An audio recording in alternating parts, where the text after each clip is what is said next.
Hey, Wild Ducks. Welcome to our technology podcast. It's my pleasure to introduce you to our host, Jerry Cuomo. Thanks, RJ. Hey, folks. I'm really excited to spend a little time with you all talking about one of my new favorite topics, quantum computing. You see, over the last few years, quantum computing has gone from something that sounds almost like science fiction to something that major companies, research firms, governments, and universities are actively investing in and building towards. So you hear terms like qubits and entanglement, superposition, quantum advantage, and even Q-Day. And these things are showing up more and more in conversations around computing, cybersecurity, artificial intelligence, and science. And given all this, I'm excited to say that I've started writing the next book in my Think series called Think Quantum. And it follows the same student-friendly approach as Think Blockchain and Think AI. In this podcast, I want to provide a gentle introduction to quantum computing through the perspective of a group of student avatars who might very well end up taking a future quantum computing class that I hope to launch in 2027. I'll let the students introduce themselves as we go. But first, I'll have my avatar kick things off with a quick history of computing and the thought process that brought us to this point. Oh, and you may also notice that the wild ducks have returned, and it wouldn't be me without them. So here goes. Thanks, Real Jerry.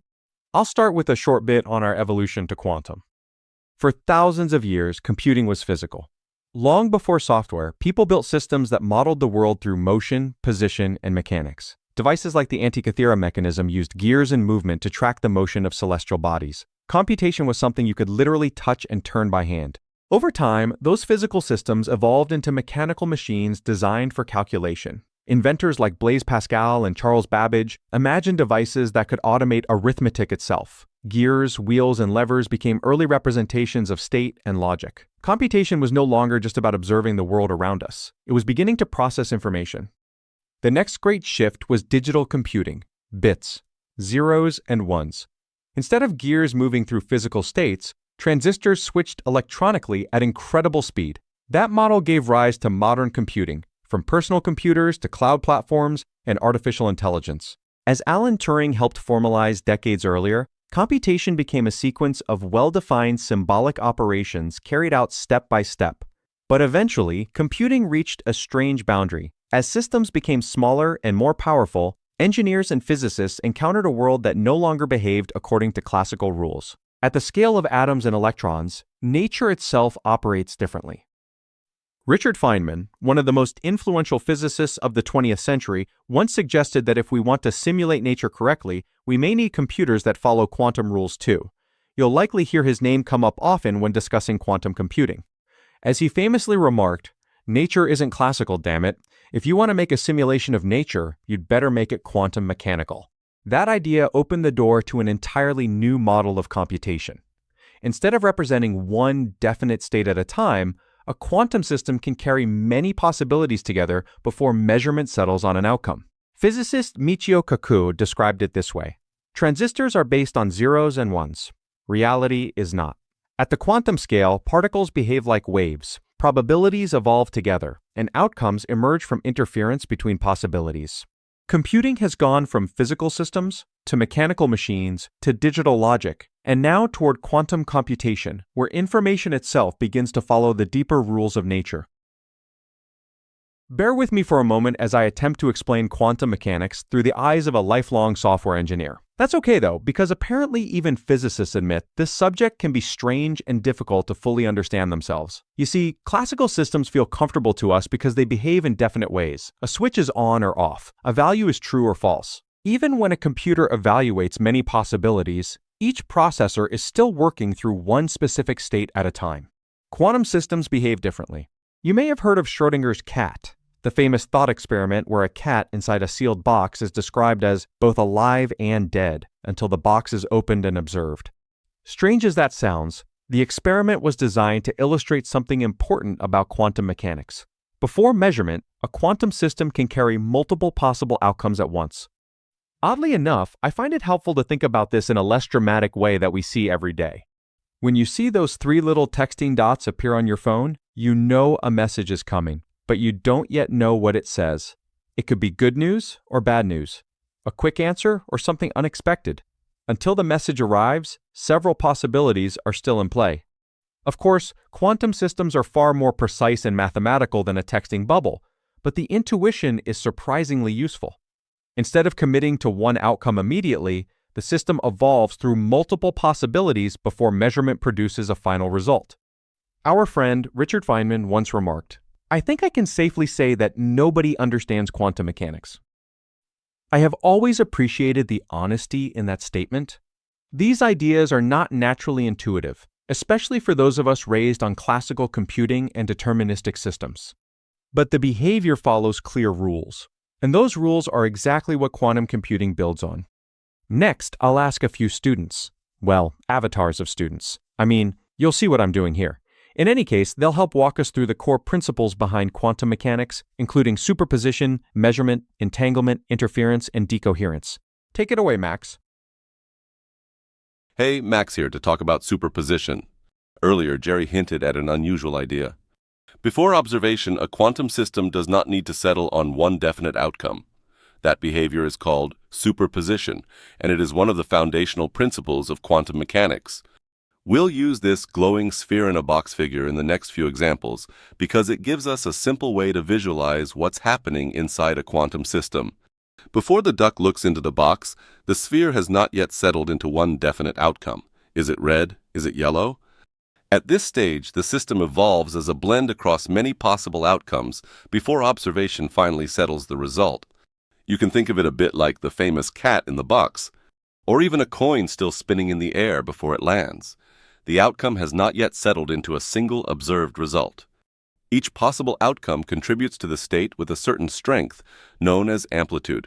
You can think of amplitude as a kind of weight or bias that influences how likely a particular outcome is to appear once the system is measured. Some possibilities contribute more strongly than others. Then comes measurement. The moment the observer looks into the box, the evolving state produces one definite outcome. At one moment, the sphere may appear red. At another, yellow. The underlying amplitudes shape the probabilities, but observation settles the system into a single observable result. This is the first major shift away from classical thinking. Instead of evaluating one fixed state at a time, a quantum system can evolve across many possibilities together before measurement settles the answer. That different style of computation can become especially powerful for problems involving very large search spaces. Imagine trying to find an efficient driving route from New York to San Francisco while considering millions of possible paths and trade-offs.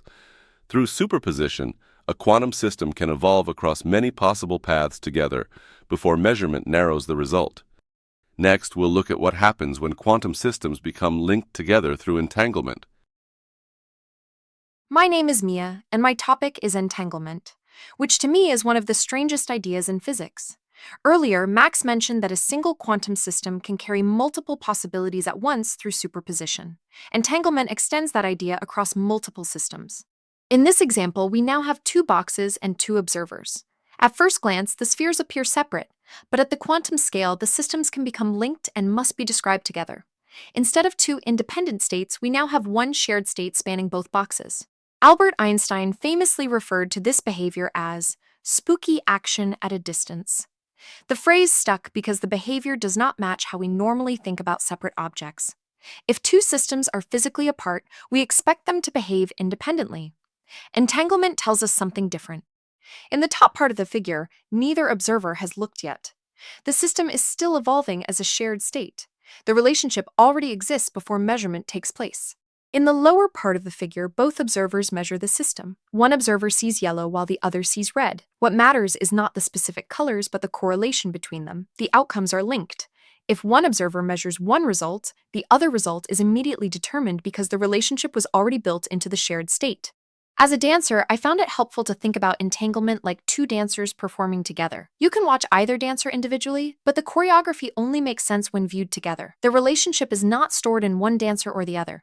It exists in the coordination between them. That same idea appears here. The information is encoded in the relationship across the system. To understand the behavior, the system has to be viewed as a whole rather than as independent parts.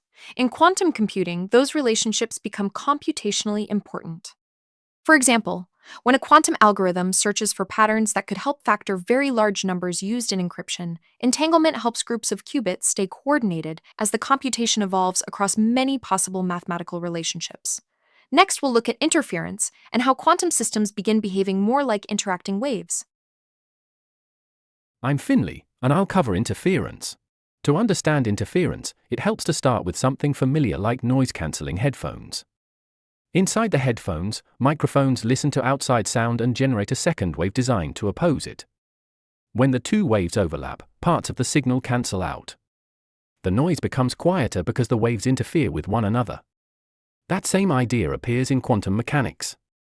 So far, we've seen how quantum systems can carry many possibilities through superposition and how systems can become linked through entanglement.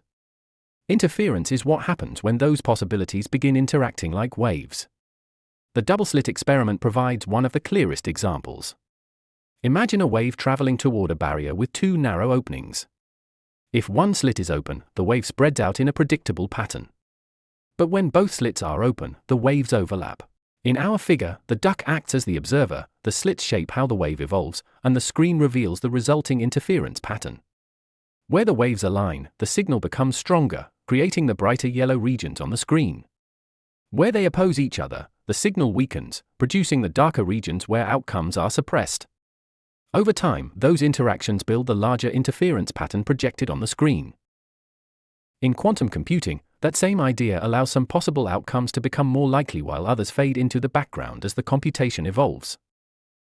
For example, in the New York to San Francisco routing problem Max mentioned earlier, interference could strengthen more efficient routes while gradually weakening less efficient ones, allowing the most promising paths to stand out more clearly and become increasingly dominant before the final measurement occurs.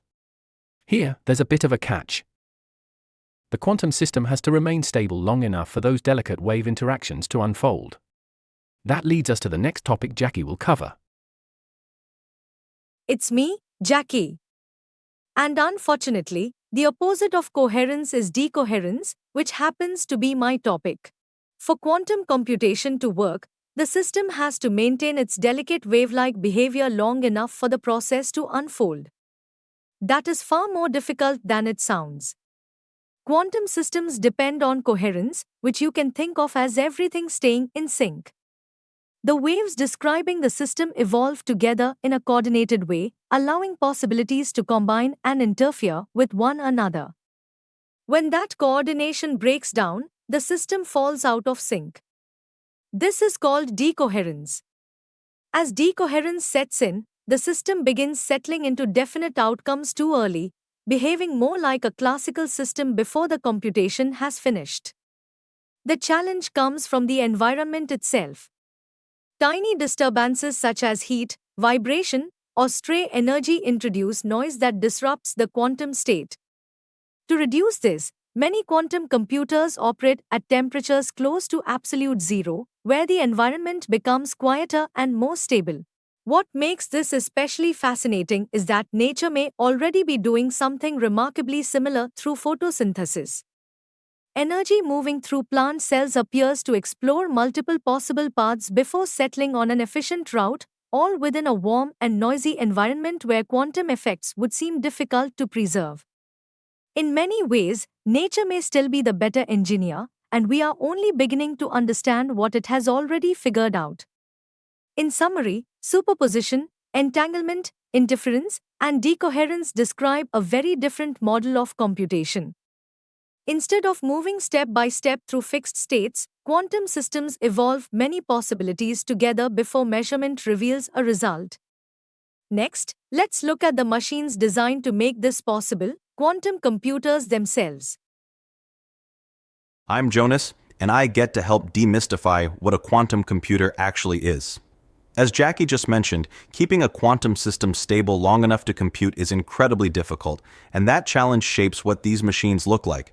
If you walk into a modern data center, the structure feels familiar. Rows of servers, cooling systems, and miles of cables. Underneath it all, classical computers are built from billions of tiny switches called transistors, each representing a 0 or a 1. A quantum computer looks very different. Most people first notice the large gold structure hanging inside the system. It looks more like a chandelier or even a physics experiment than a computer. But the actual computation happens on the small quantum chip the duck is holding. The surrounding structure, called a quantum cryostat, exists to protect that chip, while the layered wiring delivers carefully controlled pulses used to prepare and manipulate the qubits. These quantum bits are extremely sensitive to heat, vibration, and stray electromagnetic energy. To reduce that noise, the chip is cooled to temperatures just above absolute zero, colder than outer space, allowing the system to remain stable long enough to perform useful work. This leads to an important distinction. Classical computers scale by adding more reliable switches. Quantum computers are designed to isolate and control fragile physical systems that follow the rules of quantum mechanics. Quantum systems are especially good at certain mathematical problems involving optimization, molecular behavior, probability spaces, and large linear algebra operations that become difficult to simulate classically as complexity grows. That opens the door to areas such as chemistry, material science, machine learning, cryptography, and optimization. But quantum computers are not replacements for classical systems. The better way to think about the future is as a hybrid model, much like today's CPUs and GPUs working together. A classical system manages the overall workflow, while specific computations are offloaded to a quantum processor when quantum behavior provides an advantage. Quantum computing is really about expanding what computers can do by adding a new kind of computational tool. Now back over to Jerry's avatar to wrap things up. Thanks, Jonas. Okay, I hope this gave you a helpful overview of where quantum computing stands today and where the field may be heading. Before we conclude, a natural question is, when does this all become practical? When do these systems begin solving problems that truly matter? We'll wrap up with a quick walkthrough of the timeline shown in the figure. It's less about specific dates and more about stages of capability. On the left side, we already see early demonstrations of quantum supremacy, where quantum systems perform highly specialized tasks that are difficult for classical computers to reproduce efficiently. From there, the field moves into early utility, where researchers begin experimenting with practical problems in areas like chemistry and optimization. The next major milestone is fault tolerance, where fragile physical qubits are combined into more stable, logical qubits capable of supporting longer and more reliable computations. Beyond that is quantum advantage, the point where quantum systems begin outperforming classical approaches on meaningful real-world problems. Further along is the idea of Q-Day, where large-scale quantum systems could challenge widely used cryptographic methods. And at the far end is transformational scale, where quantum computing may broadly impact science, engineering, materials, and artificial intelligence. But it's important to keep perspective. We are still early in this evolution, very much on the left side of the timeline. Today's systems remain constrained by noise, stability, and error correction challenges. Some experts believe the more transformative stages on the right side of the curve may begin emerging in the mid-2030s, though the pace of progress is still difficult to predict. Even so, today's progress is real, and for the first time, we are beginning to work with a fundamentally different model of computation built directly on the rules of quantum mechanics. And if you enjoyed this introduction, keep an eye out for Jerry Cuomo's upcoming book, Think Quantum, where these ideas are explored further through hands-on experiments, code, circuits, and practical examples for curious builders and software engineers. You can also visit wildducks.us to join the free early access list. Early readers will receive draft chapters, updates, and occasional behind-the-scenes material as the book continues to evolve. And stay tuned for more Wild Ducks podcast episodes on this exciting topic. Until then, keep exploring, keep building, and keep in touch.